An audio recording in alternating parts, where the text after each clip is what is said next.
savoir et comprendre les plus récentes nouvelles qui nous touchent. Tout savoir en 24 minutes.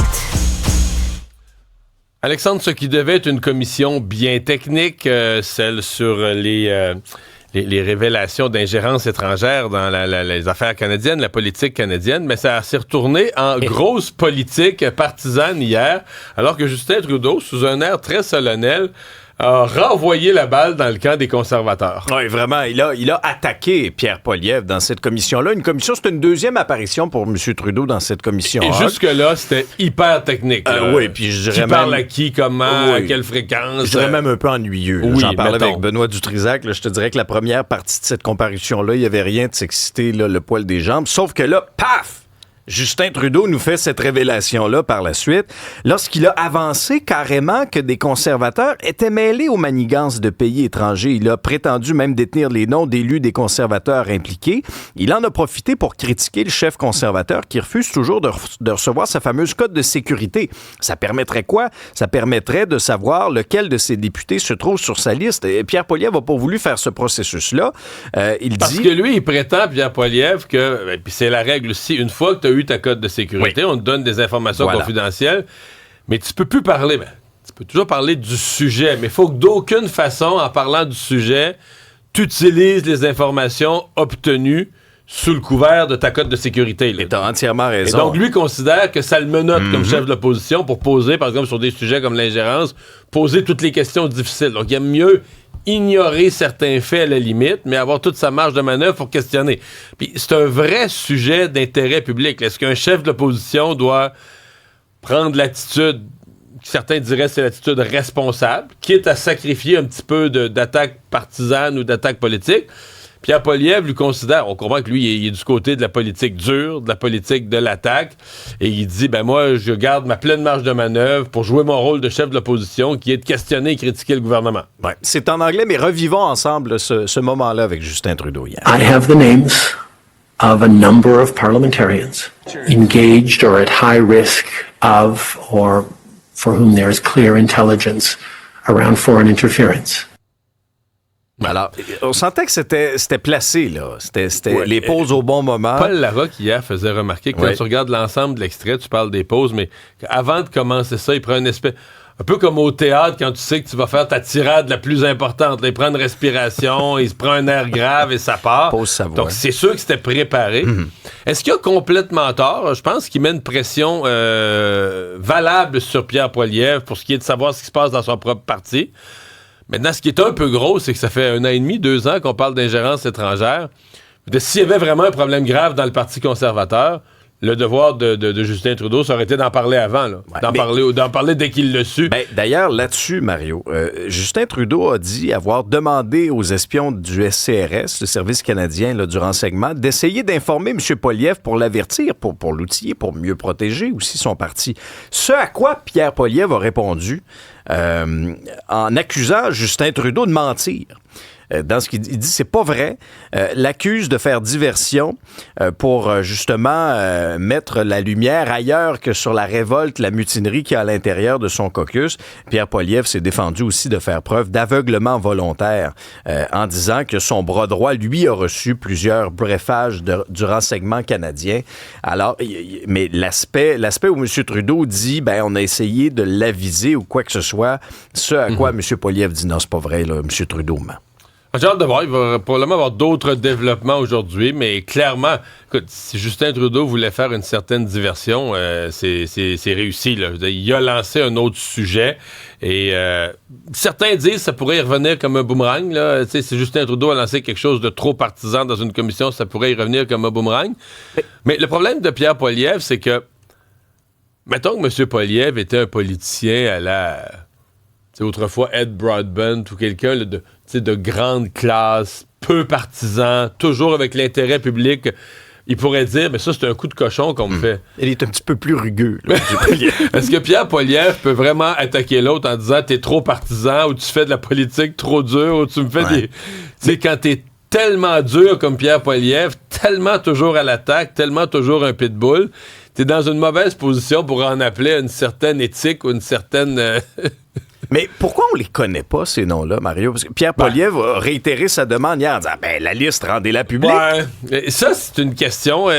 Dominique Leblanc l'avait expliqué une fois, là, le ministre de la Sécurité publique, l'ami de Justin Trudeau, en disant comme c'est pas clair ce que ces gens-là ont fait, est-ce qu'ils sont victimes d'ingérence, est-ce qu'ils ont joué dans l'ingérence, est-ce qu'ils se sont fait pogner, est-ce qu'ils s'en sont rendus compte, on veut pas. C'est comme si on dit, donnez les noms, c'est les condamnés. Ils sont battus à la prochaine élection, sont plus montrables, sont plus présentables, puis mettons qu'on donne 15 noms, il y en a peut-être quelques-uns dans la liste qui ont commis des imprudences, qui mériteraient dans le fond de mettre fin à leur carrière, mais là, est-ce qu'on en passe 5-10 autres dans le lot, là? Est-ce qu'on envoie des gens à l'abattoir? Je comprends le questionnement. Mais c'est sûr que dans un souci de transparence, ça serait tentant de savoir les noms et les détails. Là. Qui sont-ils? Qu'ont-ils fait? Si vous êtes allé dans une succursale de la SAQ, vous savez qu'il y a peut-être une menace de grève. Je pense qu'il y a des autocollants qui le mentionnent. Oui. Tu allais faire tes provisions hier, Mario? Non. T'as des bonnes réserves. J'ai vraiment bien provisionné. Oui. Mais Excellent. ça, c'est dommage pour les restaurateurs, ces grèves-là. Vraiment, là. Oui, parce que là, aujourd'hui, les employés, en tout cas 5500 employés, syndicats qui les représentent, annoncent une grève pour aujourd'hui.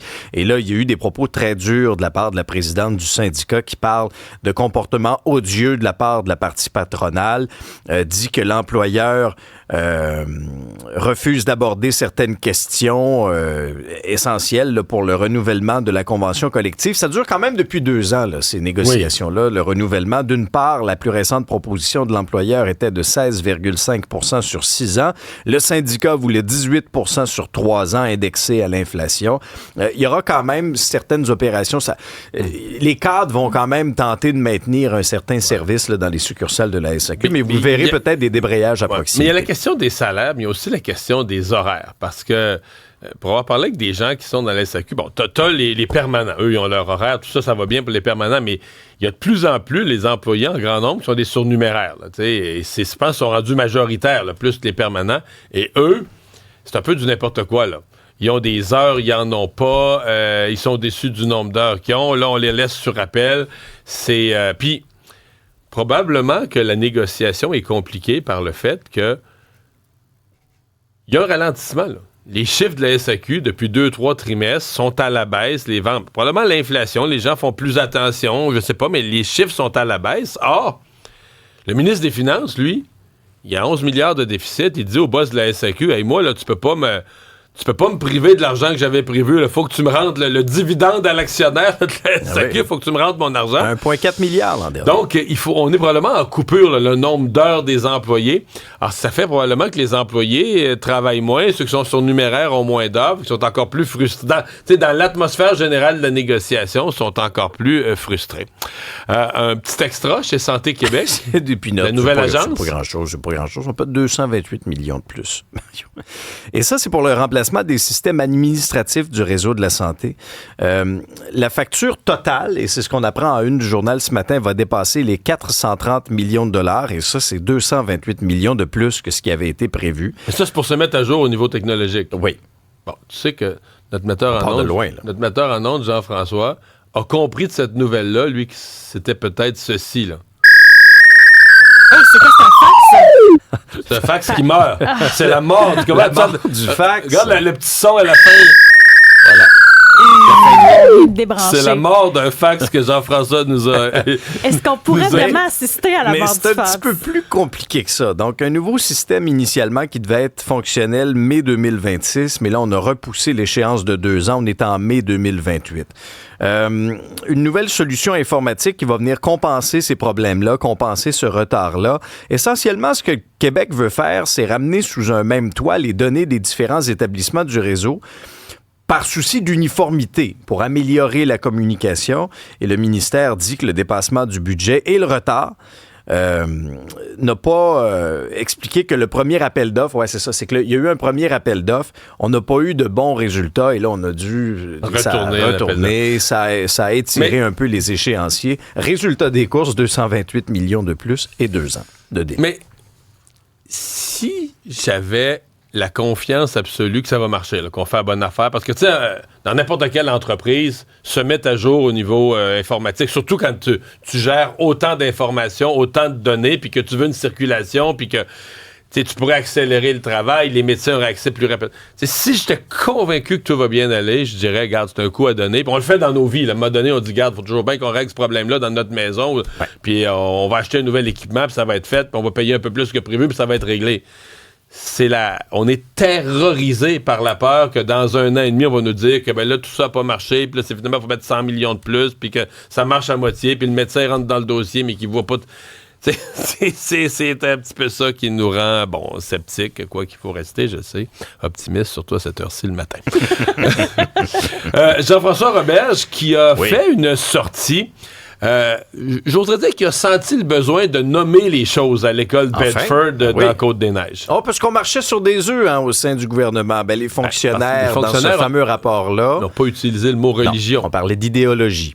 Ce qui se passait à Culture, Bedford. Idéologie, on tourne autour de la religion, mais sans nommer le nom. Non, on n'ose pas, tu sais. Puis un des premiers qui l'a fait, c'est toi.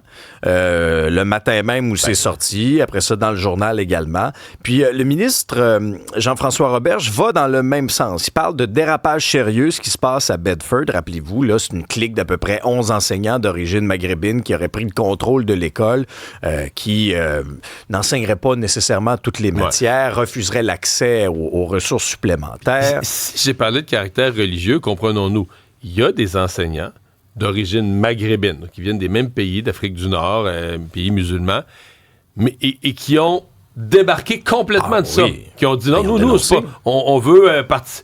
Donc ce ne sont pas tous les Maghrébins qui étaient d'accord avec ça, mais les 11 ils ont une volonté religieuse. Je veux dire, faut pas. C'est pas parce que certains Maghrébins plus en faveur de la laïcité, plus en faveur d'une modernité, qui sont peut-être, je sais pas s'ils sont pratiquants ou pas, mais s'ils sont, ils le font à la maison, mais ils veulent pas amener ça à l'école, ils veulent pas imposer ça à l'école.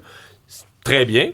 Mais ceux qui le font, eux, ils le font carrément. Ça serait se mettre la tête dans le sable de dire que c'est pas un mouvement religieux. Là. C'est un mouvement, oui, idéologique, oui, culturel, mais aussi religieux. Mais c'est le ministre de la laïcité, Jean-François Roberge, donc qui fait présentement, et moi je considère qu'il fait sa job. Là. Tout à fait. Puis tu sais, cette semaine, les choses ont commencé à bouger. Il y a eu ces 2 accompagnateurs du ministère qui sont allés à l'école Bedford. Il y a eu ces déchirements sur la place publique entre la critique de l'opposition Marois Risky et la directrice du centre de services scolaires, à savoir qui a demandé l'enquête en premier. Est-ce que la directrice du centre de services scolaires a encore la légitimité de rester en poste? Madame Risky n'est pas sûre de ça du tout. Ouais. Mais le raisonnement là-dessus, là, sur le maintien de cette femme-là en poste, c'est que là, t'as des portes tournantes à la direction de l'école. Là, à un moment donné, il faut que tu aies des gens qui sont... Si tu mets tout du nouveau monde, est-ce que c'est la même... Tu mets devant tout le monde dans toutes les directions, tu mets des nouvelles personnes. Est-ce qu'ils sont dans la meilleure position pour faire tous les changements? Je pense que le ministre a fait le calcul que même si cette personne-là n'a pas agi de façon parfaite au cours des derniers mois, consciente maintenant que là, ça marche plus, là. Faut qu'elle est peut-être en meilleure position pour faire quelque chose maintenant. En tout cas, moi, je l'ai reçu comme ça. Et c'est notre collègue Andy Saint-André qui a rencontré le ministre Jean-François Roberge. Voici ce que ça donne. Quel est le sentiment qui vous a habité lorsque vous avez parcouru ce rapport de près de 90 pages? Du dégoût. Moi, je pense aux élèves, je pense au personnel aussi qui ont été victimes de ces dérapages-là. Du dégoût, ça mérite d'être clair. Kamala Harris est allée à Fox. Oui, Fox a un réseau qui est traditionnellement beaucoup plus, disons, républicain. Oui. C'est pas en territoire ami, pas du tout. Pas que c'est un réseau de nouvelles. Je fais souvent le rappel, à la dernière élection, ils étaient plus républicains durant la campagne, ils penchaient de ce côté-là, leurs chroniqueurs et tout ça, mais quand est venu le temps du résultat des votes, ils ont été, par exemple, en Arizona, où c'était hyper serré, les autres, il y avait leur modèle mathématique, et ils ont été avant les autres à déclarer Trump battu. Trump était furieux. Oui, c'est vrai, Trump en voulait à Fox, il voulait parler de boycotter Fox, parce qu'ils avaient annoncé, donc c'est juste pour dire que c'est quand même un réseau de nouvelles. Tout à fait, et quand venait le temps de compter les votes, puis de dire, dans un modèle mathématique qui gagne, eux... c'est pas Trump, c'est Harris, c'est Biden qui gagne, puis c'est un réseau de nouvelles. Donc hier, ils ont fait une entrevue. Une entrevue d'une trentaine de minutes, très serrée. Oui, elle a été confrontée par une journaliste chevronnée. Madame Harris a été quand même combative dans les circonstances. a employé un ton ferme pour compléter certaines de ses réponses, parfois tellement qu'elle était talonnée. Et ce qui ressort beaucoup de cette entrevue-là, c'est qu'elle a dit... Si je suis présidente des États-Unis, ce ne sera pas une continuité avec la présidence de Joe Biden. Donc là, il y a vraiment une... Tu sais, elle a une cassure. Elle a voulu se distinguer de Joe Biden là-dessus. Elle veut incarner la nouvelle génération de dirigeants. Elle dit que sa présidence va être teintée aussi par son propre vécu, par ses propres expériences professionnelles. Et je te parle aussi d'un qui voulait absolument assister de son vivant au vote. C'est Jimmy Carter, l'ancien président, qui a fêté ses 100 ans il y a 15 jours. Il avait exprimé le vœu, puis c'était via sa fondation, de vivre assez longtemps pour apporter son vote à Kamala Harris. Eh bien, on sait qu'il y a vote par anticipation dans son État, la Georgie. Il vit dans sa ville natale. Eh bien, il a voté par correspondance hier, de manière officielle. On a vu certaines images aussi, là, dans les derniers jours, où il paraît là, vraiment très, très, très, très affaibli par la maladie, on sait, mais là, c'est visiblement, il a voté, c'est réalisé, lui qui a fêté ses 100 ans il y a 2 semaines. Et il y a un décès qui secoue le monde de la musique. Décès, d'ailleurs, dans des circonstances assez particulières, Isabelle. C'est l'ancien membre de One Direction, Liam Payne, qui est décédé à 31 ans. Il serait tombé du 3e étage d'un hôtel à Buenos Aires, en Argentine. Donc, les policiers ont reçu un appel, tout d'abord, du 911, qui signalait un homme qui était agressif. Il semblerait qu'il y avait du saccage dans une chambre. Donc, il y a des gens qui ont contacté le 911. Et après, 17h04, un appel qui mentionne qu'il y a quelqu'un qui est tombé en bas d'un balcon. Ça a pris 7 minutes Parce qu'il y a 3 hypothèses. Ouais. Soit que tu te bagarres avec quelqu'un, tu es projeté en dessous du balcon, soit que c'est un suicide, soit que c'est une décision de s'enlever la vie. Bon, ou soit que t'es pété ben raide, là, complètement sous, tu t'assois sur le bord du balcon en déséquilibre ou gelé. Est-ce qu'on sait dans quelle direction? Non, pour l'instant. Les 2 hypothèses qui dominent présentement, c'est que ce soit involontaire, donc il est ivre, il n'a pas le contact avec la réalité, il tombe accidentellement, ou c'est volontaire. Et ça, la thèse du suicide n'est vraiment pas écartée. Il y a beaucoup de fans, d'ailleurs, là, qui suivaient sa carrière dans les dernières années, qui trouvaient qu'il n'allait pas super bien. Il faut dire qu'en 2023... Est-ce qu'on sait pourquoi il était en Argentine? Est-ce que c'était pour la musique, pour des spectacles, en vacances? Il était là avec sa conjointe en vacances. Je sais qu'il serait allé le 2 octobre au spectacle de Niall Horan, qui est un autre ex-One Direction. Le 2 octobre, semblerait qu'il était là sur place. Il a publié d'ailleurs durant son séjour là-bas des photos avec sa conjointe qui serait partie il y a déjà 2 jours de l'hôtel en question. Donc elle n'était plus avec lui à ce moment-là. Elle n'était plus avec lui. Mais ça a semé confusion chez les fans parce qu'il y a une vidéo qui est apparue sur Snapchat. Mais semblerait que finalement cette vidéo-là datait d'il y a 2 jours. Parce qu'on voit quelqu'un, là. On voit sa conjointe avec lui. On les voit ensemble, mais elle aurait déjà quitté quand c'était arrivé. Donc c'est pour ça que les 2 hypothèses de soit que c'est l'alcool ou encore c'est volontaire. Il y avait des problèmes d'alcool. En 2023, il avait publié une vidéo comme quoi il était dans un centre de désintoxication, il était addict à l'alcool. Ça, c'est connu. Et juste pour vous mettre en contexte, One Direction, là, c'était l'un des groupes les plus populaires là, quand c'est arrivé. Là. C'est un produit de X Factor, l'émission de télévision. Et puis, par la suite, les membres, en 2016, ont décidé de se séparer, mais jamais on a mis fin à One Direction. On a juste dit, hey, c'est une pause, on prend une pause, mais chacun a eu des carrières solo. Et lui venait tout juste de lancer une chanson. En fait, c'est en mars 2024. Il a lancé une toute nouvelle chanson. Il devait sortir un album cette année. C'est ce qu'il avait annoncé aux fans. Donc, c'est sûr que ça suscite beaucoup de questions présentement. Mm-hmm. Est-ce qu'on a oui, on a des extraits. Premièrement, One Direction, quand ils Juste pour se situer, One Direction, les gens qui connaissent moins le groupe par son nom.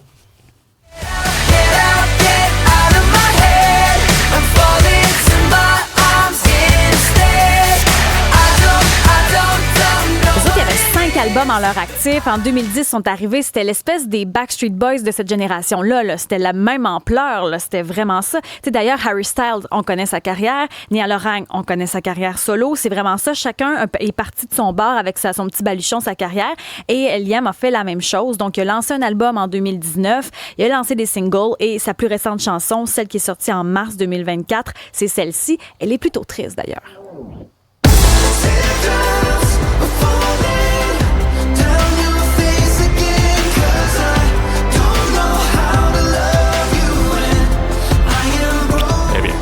31 ans. On en 31. saura peut-être plus là, au cours des prochaines heures sur ce qui a pu vraiment se passer. Ce qui me surprend, c'est que autant sur Facebook, sur Instagram, je n'ai vu aucune réaction des anciens autres membres de One non. Direction. Ah ouais. Il y a des réactions C'est de Charlie vrai, Puth, le DJ, Paris Hilton. Elle a réagi, elle est bouleversée. Il y a des fans qui se sont rassemblés à l'hôtel hier parce que ça Et ses anciens collègues de One je n'ai Direction. rien vu encore. On va surveiller ça. Et les Kings risquent d'arriver affamés ce Hey, soir tu dis- au Centre Bell. Ils ont accordé 14 buts en 2 matchs cette semaine, Mario. Défaite Ça a pas contre bien les été parce Sénateurs. qu'ils ont fait leur camp d'entraînement à Québec. D'après moi, ils n'ont pas entraîné leur défense. Ils ont mangé de la poutine, ils n'ont pas entraîné leur La défensive. fraction de seconde, Mario, hein, des fois qu'il n'est pas là. Hier, ils ont perdu 6-2 contre les Maple Leafs de Toronto. Donc, les Kings sont en ville ce soir pour affronter le Canadien. Et il y a un dossier intéressant dans le journal ce matin sur un des beaux espoirs du club, Ivan Deminov. Premier choix au repêchage lors de la dernière QV. C'est un papier signé Nicolas Cloutier. On regarde le temps de jeu de Demidov qui, lui, joue en Ben, Russie. il est presque mis sur le banc. Là. Hey, c'est complètement fou, OK? Match du 5 septembre, 14 minutes 2 secondes. Bon. Et là tu vois une chute tu sais, de match en match, si bien que dans les derniers jours, là, 3 octobre, 4 minutes 7 secondes. 5 octobre, 3 minutes 22 secondes. Sur 3 périodes. T'es Sur jamais 3 sur la périodes. glace, t'es sur le Ben non. banc. Puis là, ça va comme ça, de date en date. Oups, il y a un petit regain le 15 octobre. Puis là, ils se sont questionnés, pourquoi il est cloué sur le banc? Et là, il y aurait en coulisses une source près de l'entourage de l'espoir du Canadien de Montréal qui fait un lien de cause à effet avec le refus à 3 reprises d'une prolongation de contrat du SKA de Saint-Pétersbourg. Ouais, mais qui est dirigé par un individu un peu douteux. Je sais pas, moi, si j'étais le Canadien, là, je serais tenté de sortir. moi, je voudrais le ramener le plus vite sortir possible. de là. Ben oui. Sors-moi ça de la Russie.